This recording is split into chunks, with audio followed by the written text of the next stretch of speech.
Kafkasların en büyük ve en kalabalık ülkesi Azerbaycan. Azerbaycan'ın yaklaşık 10 milyonluk nüfusu var ve başkentleri ise Bakü.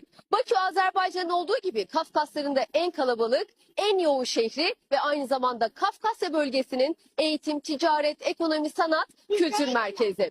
Ve biz de şu anda başkent Bakü'deyiz. Bakü'nün nüfusu yaklaşık 3 milyondan meydana geliyor.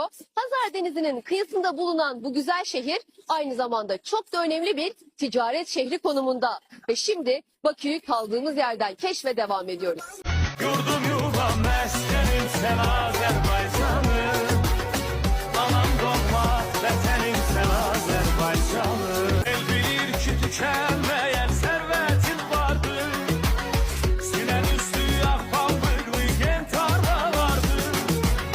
Burunların göyhelerde katar katardır. Yurdum yuvam meskenim sen Azerbaycanım.